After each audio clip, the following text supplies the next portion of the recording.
IG को power थे तो उसने यहाँ खुद कंट्रोल के द्वारा खुलवाया, तो ये बचा तो बहलू बचा दोनों निकले थे।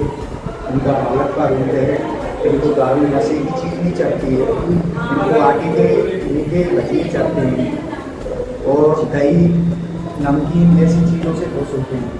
शादी के लिए, नौकरी के लिए, जो भी अर्जी लगाओ, कोई खाली हाथ तो गया नहीं है। और मैं बोलूँ कि मेरे को 10 लाख रुपए मिल जाए तो वो नहीं मिलेंगे, लेकिन किसी ने सच्चे मन से कोई भी झोली फैलाई है ना, उसका काम बिल्कुल हुआ है, 110% हुआ है।